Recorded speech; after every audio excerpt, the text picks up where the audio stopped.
Oh, wait, you're listening? Okay. All right. Okay. All right. You're listening to Radiolab. For kids! Radiolab. From WNYC. See? Yep.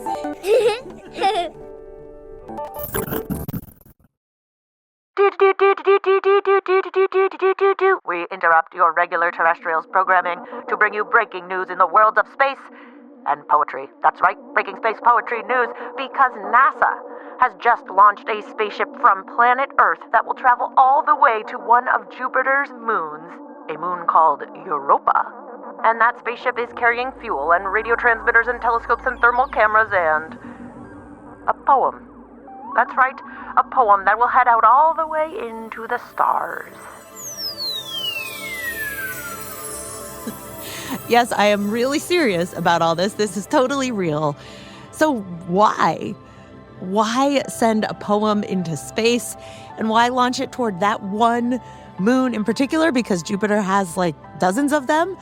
Well, that is what we are talking about today. And to help, we are joined by NASA scientist Dr. Cynthia Phillips, who has spent months, years? How long, Dr. Phillips, working on this mission? It's been years. It's been, maybe I don't want to say how many years, but it's been a lot of years. Wait, tell us how many years? How many years? Well, so we first started planning this mission almost 25 years ago when we were visiting the Jupiter system with a previous spacecraft called the Galileo. And the pictures and observations that Galileo took of Europa were so cool that we were like, we have to go back. We have to go back with a mission that just studies Europa. Wow. And we are also joined by the one person on Earth selected to write a poem worthy of being engraved on this spaceship 25 years in the making, U.S. Poet Laureate Ada Limón. Hi. Hello. It's so wonderful to be with you today. That doesn't sound like a stressful assignment at all. Oh, no stress. Very easy to try to write a poem that will be engraved on a spacecraft that hopes to speak for all of humanity. No pressure. Ada, Cynthia, I am so excited to have you here today. And now is the part where I make you sing the theme song with me. Terrestrials, we are not the worst, we are the Bestrials. Yes, you got it. I'm your host, Lulu Miller, joined as always by my songbud, Alan. reaching for Europa with a poem. Now, usually the way Terrestrials works is that I narrate a story about something strange that happened right here on Earth. And at the end, I get out of the way and let kids ask questions to the expert involved in the story. And the thing is, that part, when I move away from the microphone, turns out to be pretty much everyone's favorite part. And so for news as momentous as this launch, and for guests as esteemed as a NASA scientist and the U.S. Poet Laureate, I thought I'd turn over the mic to the people who ask the better questions. You, our listeners. Over the last few months, we collected questions from kids all over the country and beyond. Questions about what is going on with this mission, why it matters to science, and why poetry is a part of it. So you're going to hear mostly from them, from you, from yourselves. Cynthia, Ada, you guys ready? I am absolutely ready. This is going to be great. Hi, my name is Evan, and I'm 9 years old. So the spaceship is going to one of Jupiter's moons. How many moons does Jupiter have? That's one of those hard questions, right? So, because we're always discovering more. I think the latest number I saw was like 95 moons, but I could be wrong. They could have found another one last week I haven't heard about yet. So there's a lot of moons. Okay, so almost 100 moons. Are they ever like, I'm just picturing suddenly like someone playing pool. Do those moons ever collide with each other? Yeah, no, that's a good question. And yeah, collisions are possible. Most of those collisions would have happened sort of early on in the solar system, back when everything was kind of new and things were crashing into each other. Nowadays, things have kind of settled down. So a bunch of kids wondered, of all those moons? Why Europa? Yeah, so The Jupiter system, so it has these moons that are really, really cool-looking moons. And one of them, Io, that's close to Jupiter, it has volcanoes that are erupting like all the time. With like lava and there's like lava smoke? flows, there's plumes, there's like these sulfur deposits on the surface. We sometimes call it the pizza moon. Because it looks like a pizza. There's like red and orange and yellow, and then like these little dark circle things that are actually, they're lava flows. They kind of look like anchovies or like olives. Whoa, love that. Okay. So Io is totally this pizza moon. But then Europa, it's the next one out, and its surface is covered with ice. And then some of our models started showing us that actually under all that ice, there could be water. We think that Europa has more water than all of Earth's oceans combined. Really? So a huge ocean. So yeah, it's a crazy place when we think about water out in our solar system, like way out, far away from the sun, this huge ocean.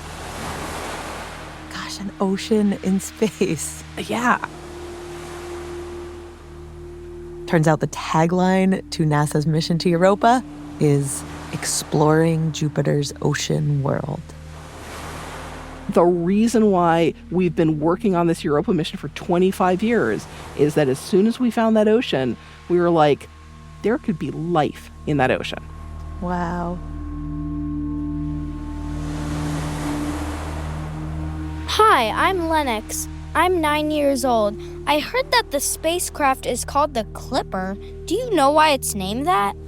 Yeah. So back in the 1800s, there were these giant sailing ships, and one of them was called a clipper ship. And it was a ship that had like these big sails on it, and it was very fast.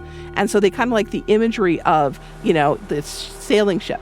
It's like a sailboat in space looking at maybe oceans in space. That's neat. Yup. Nautical themed. It's fitting. Yes.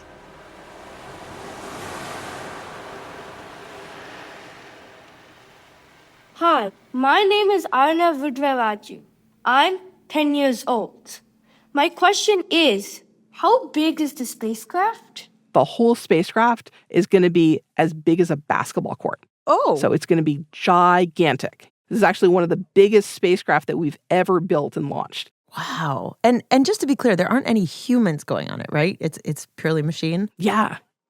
Hi, my name is Grayson. I'm 7 years old.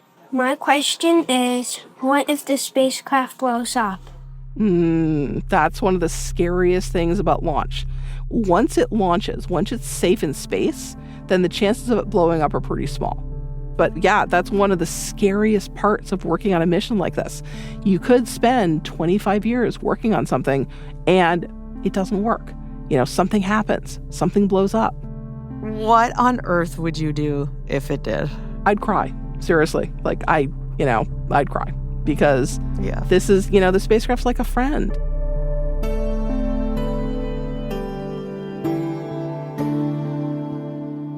Hi, I'm Eva. I'm 9 years old. Have you touched the spacecraft? I have not touched it, but they don't let me touch things, right? You have to be really, really special to actually get to touch it. But I have breathed the same air as it. So you've been in the same room with it? Or? I've been in the same room, yeah. So we were building it in this giant clean room. And so everyone who goes in there and all the stuff, it has to be cleaned and then cleaned and then cleaned again. So we make sure we don't bring any dirt or dust or microbes or particles with us. And so I actually got to go in the clean room. And, they had an engineer who was making sure I didn't get too close to the spacecraft, but I got to go pretty close. And I was sitting there. I was so excited. Did you blow it a little kiss or enclose any secret meditation or prayer on it for good luck? I didn't, but I definitely said hi to it. I sent it some mental kind of good luck, you're awesome kind of wishes to it.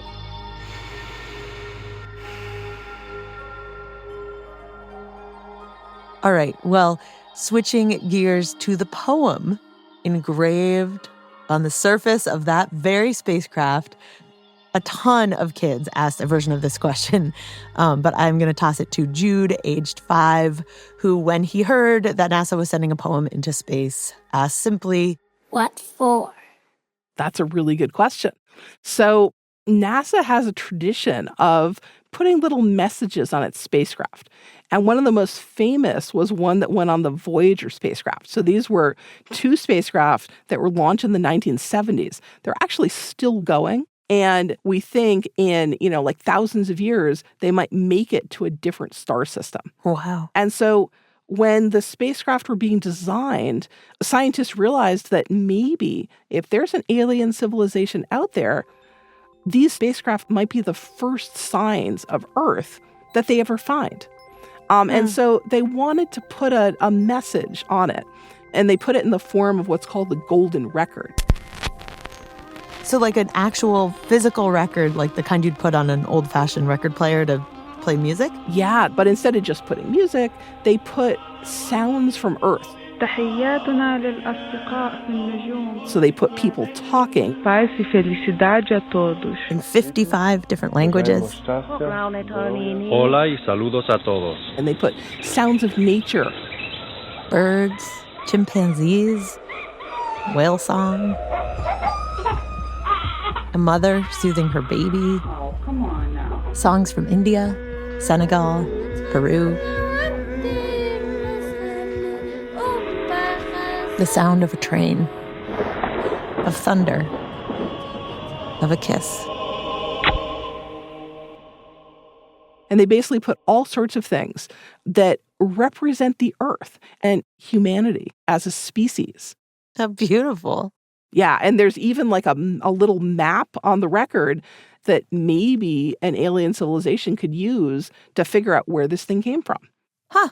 Was there a record player in those spacecrafts shooting out way into space? No, but there's instructions on how to build one, right? And so the assumption was, if these aliens are smart enough to be able to, like find our spacecraft and understand our message, then they can understand the instructions for how to build this record player to play it. Are they in like English, or is it IKEA where you get the stick figures? Or That's a good question. I think it's more like diagrams. So yeah, I think it's like IKEA style. Wow. Okay, but going back to Jude's original question of why send a poem into space, your answer is basically that it is supposed to be a message from Earth on the off chance an alien happens to encounter it. Yeah, and whether or not anyone actually ever finds these things, it's a way of symbolically bringing humanity along for a ride. I think it's a really important process to go through thinking about, what would we want to say? What traces of Earth would we want to bring with us? What is the best of ourselves that we could take with us beyond this planet into space? Oh, what a question. Yes. So turning now to the one person on Earth that NASA hoped could answer that question in verse form. U.S. Poet Laureate Ada Limón. We definitely need to get Taylor Swift to write this instead. We have got some questions for you. Hello, my name is Ashwin. I'm 10 years old, and my question is, how did you feel when NASA asked you to write the poem? Yeah, wonderful. We all hopped on Zoom, and the team at NASA explained the importance of Europa, the importance of the mission. And as they talked, I thought, I absolutely am so interested in doing this. And I immediately said yes. Yes. I want to do it. Thank you so much for asking me. Wow, what an honor. No pause. You didn't feel them asleep on it in the room? No pause. And then as soon as we got off the call, I thought, oh, no, how am I going to write this poem? And I thought, how difficult this is going to be. And so I went from this enthusiastic, wholehearted yes with my whole body to being basically terrified. Hi, everyone. I am Mengsu. I am a teacher. My question is, were there any mandates to write the poem? Yeah, no, they gave me some parameters. It needs to be something that is able to be read by someone who is in 4th grade, and that it needed to include water. And it needs to be, I think it was under 200 words. And that's where the real sort of fear and anxiety set in. Because just how do you actually represent something that big in so few words? Yeah, exactly. Now, before we move on to how Ada tried to move through that fear, we just got so many questions from kids about what the haiku a poet laureate is that we are going to play a brief lightning round we are calling What Laureate is a Poet Laureate? Number 1. Hi, I'm Leo. My question is, wait, so are you like the best poet in the world? No, Leo, I am not the best poet in the world. But I was chosen by Dr. Carla Hayden, the Librarian of Congress, to be the 24th Poet Laureate. And what that means is that I am asked to expand the audience for poetry. Number 2. Where do you work as a poet laureate, and who do you work for? I work for the Library of Congress, the largest library in the world. And it has so many different types of books, but also it has things like the contents of President Lincoln's pockets on the day that he was shot. What? Yes. What was in there? Well, he has a few different spectacles and one pair of spectacles that he had clearly mended with a piece of thread because they were falling apart. Wow. Number 3. Hi, my name is Remy, and I'm 10 years old. What do you usually do as a poet laureate? I spend a lot of time on the road and I give readings all over the United States. I speak to a lot of high schools and different libraries. In fact, I only have 4 more states to go to. And then I will have gone to every single state in the United States. What are the 4 left? I have North Dakota and South Dakota, Maine, and Alaska. Wow, neat. And that concludes What Laureate is a Poet Laureate? Back now to your questions about the mission at hand, the mission to Jupiter's moon, the mission to this faraway space ocean. Hi, my name is Robiliana Santos Oriel, and I'm 16 years old. If there's marine life in the ocean, in the moon, what flavor will it be? Like, if we ate it, would it taste different than the fish we have in our oceans? You know, that's not a question I'd thought about before. That's a really good question. So yeah, if there's life on Europa, very likely it's a completely separate, independent origin of life that's totally different from Earth. And so it's possible that, you know, we don't even know if that life will be based on DNA, on the same amino acids that ours are based on.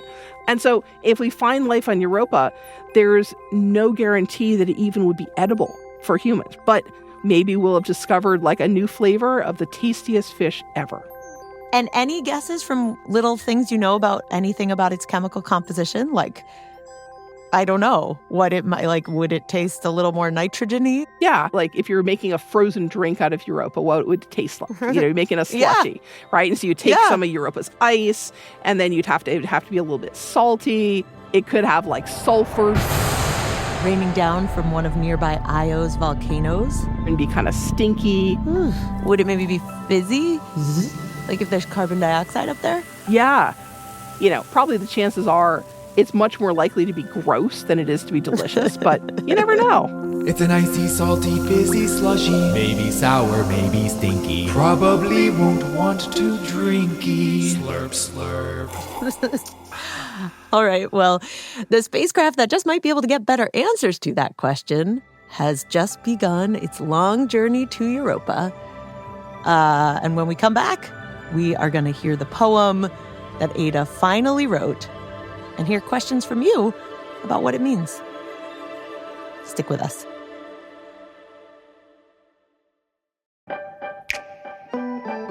Terrestrials is back. I'm Lulu.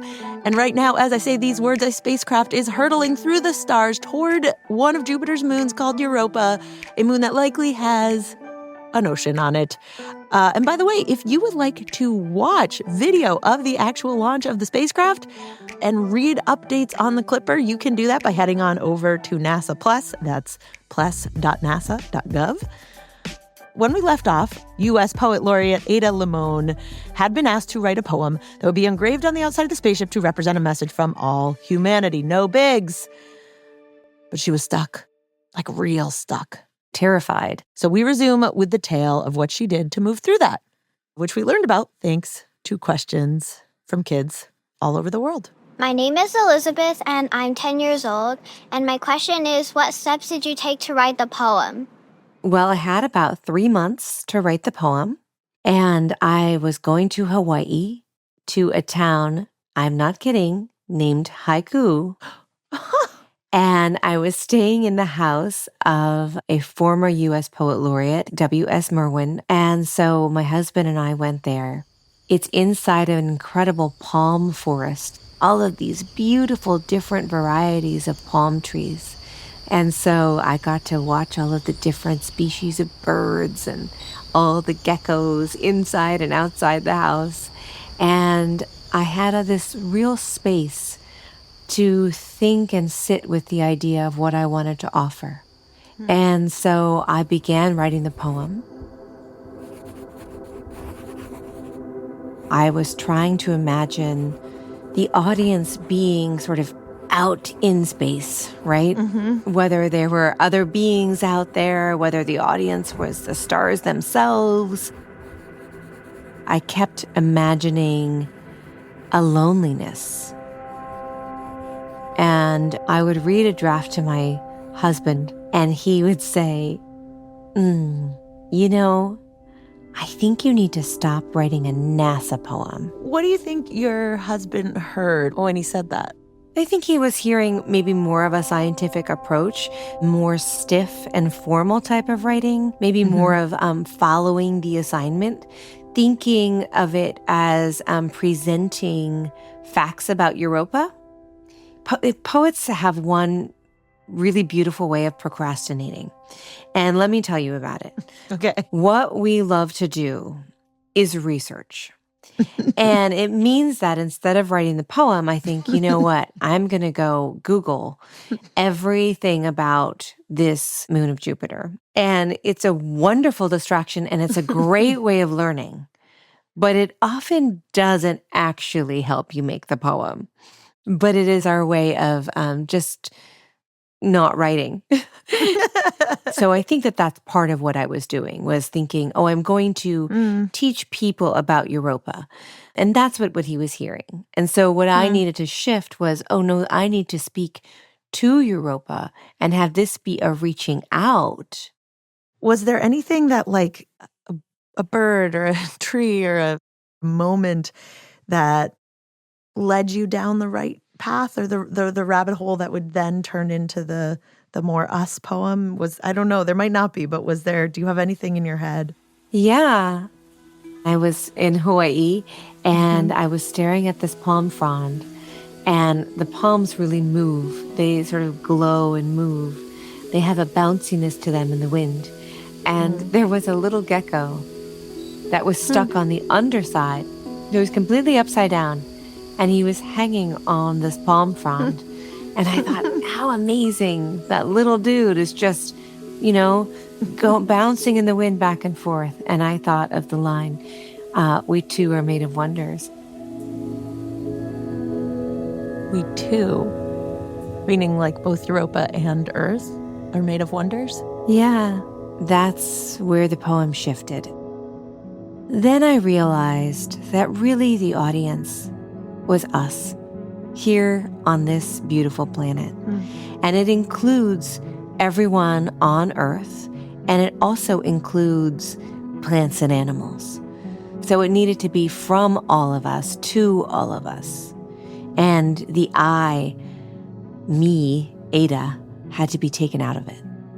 And that's where the poem really reached momentum where I could follow it through.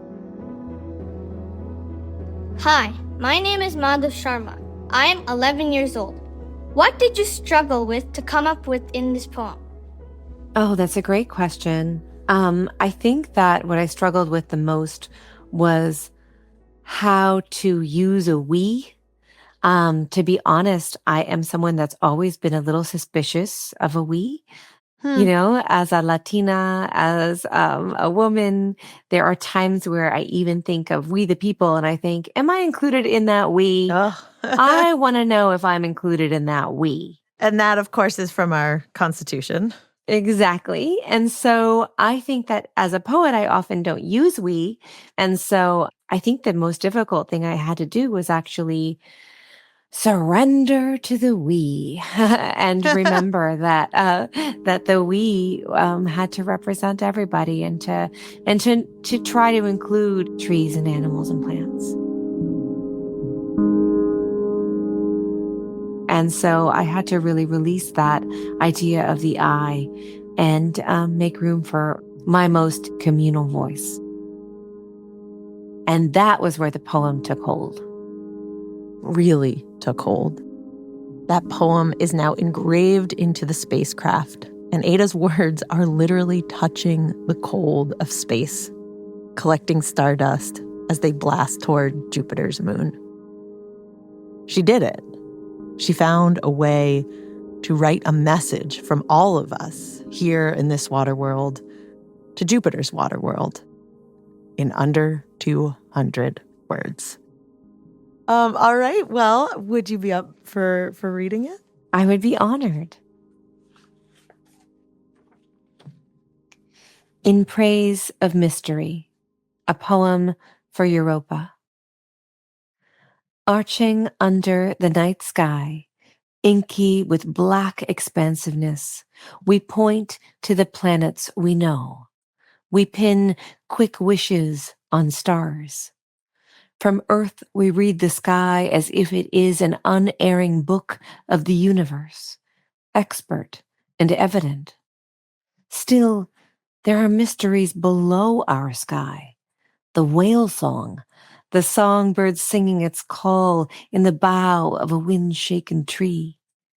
We are creatures of constant awe, curious at beauty, at leaf and blossom, at grief and pleasure, sun and shadow. And it is not darkness that unites us, not the cold distance of space, but the offering of water. Each drop of rain, each rivulet, each pulse, each vein. Oh, second moon, we too are made of water, of vast and beckoning seas. We too are made of wonders, of great and ordinary loves, of small, invisible worlds, of a need to call out through the dark. My first reaction was just, wow.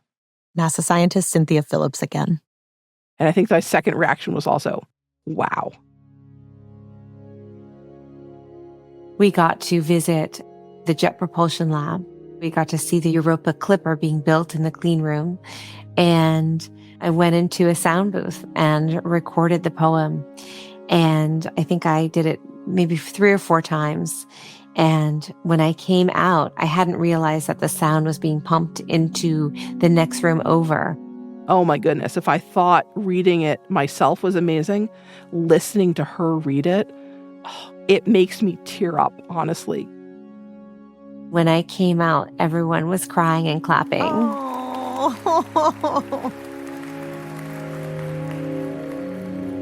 All right, now back to our kid questions.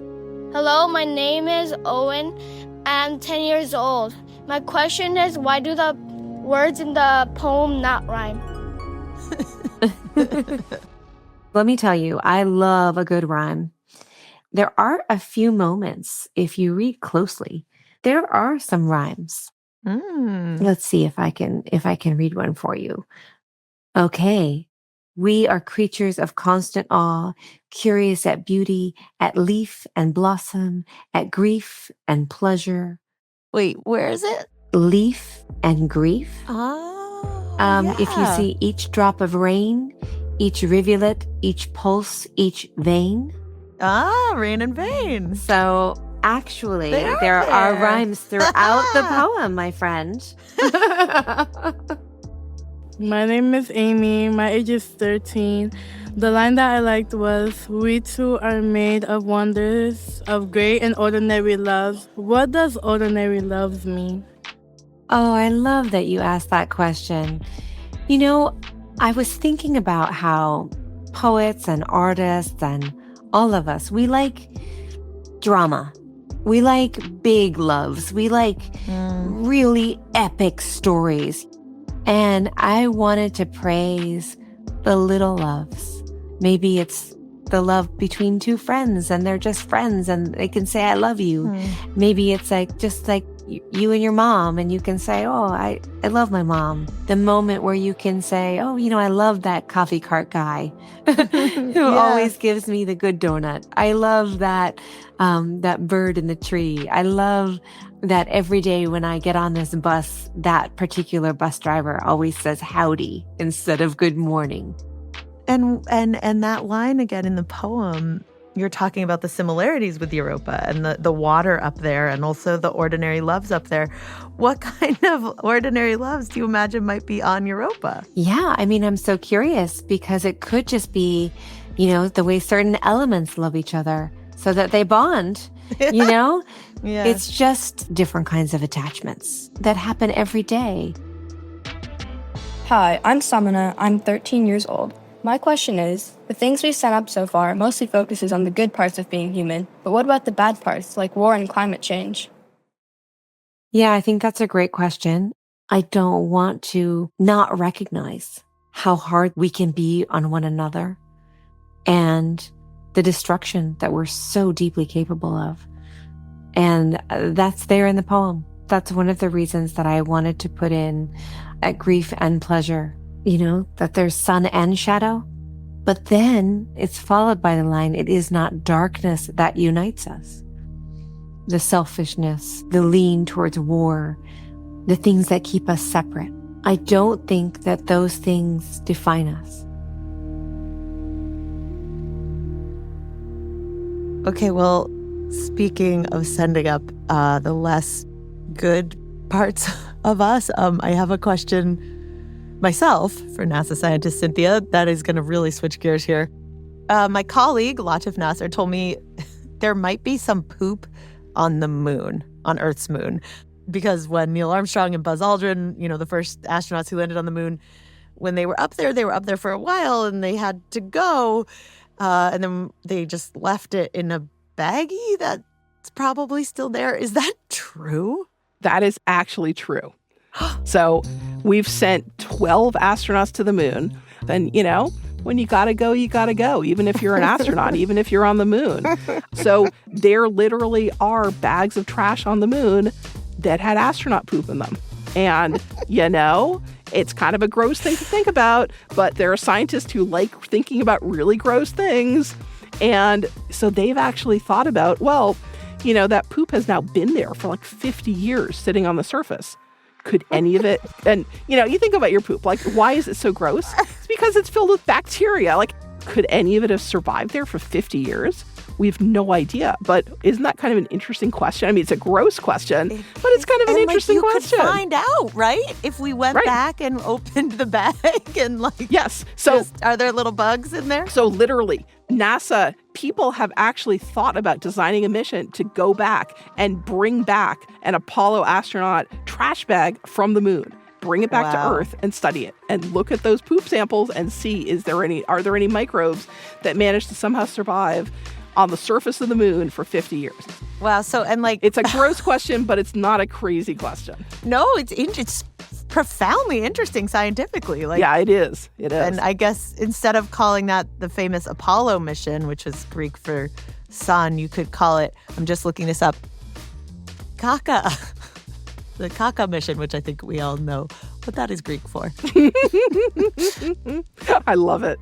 Gosh, that makes me think differently. Tonight when I look up at the moon, just picture what else is up there. There's poop on the moon.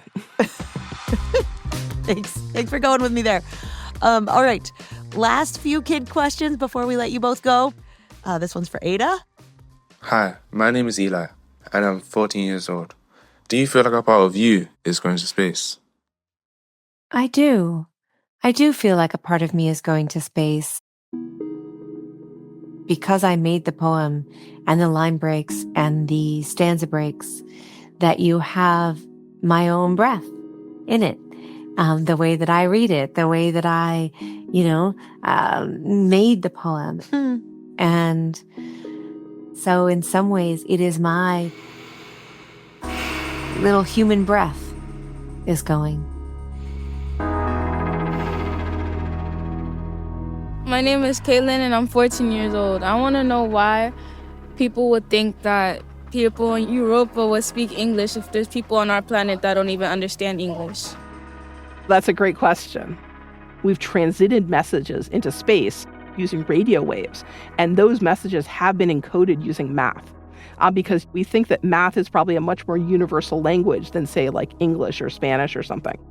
But yeah, so the message that we're sending with Europa Clipper, it was written in English, but we thought about the whole other language thing. And so we took the word for water in just this huge variety of languages as spoken by a native speaker, and then we encoded those into these waveforms. Aqua, Mary. The languages were chosen by a team of professional linguists to represent languages from, every different language family. 水 Amatsi. Nero Vatta. Vesi Jello. Pani And in the center of this design is an encoding for the American Sign Language word for water.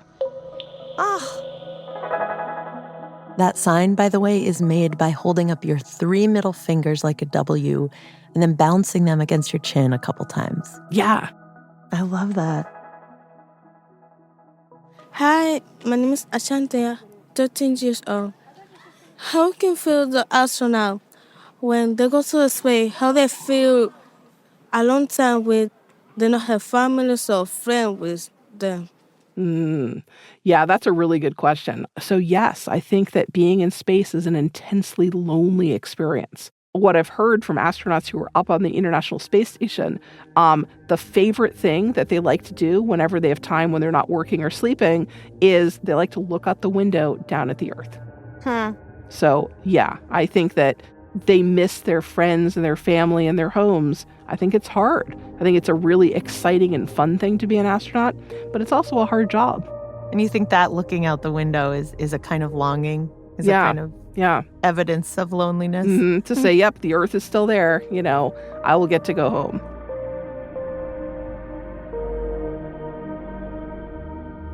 Hi, my name is Ethan, and I'm 12 years old. Do you think there are any similarities between writing poetry and space exploration?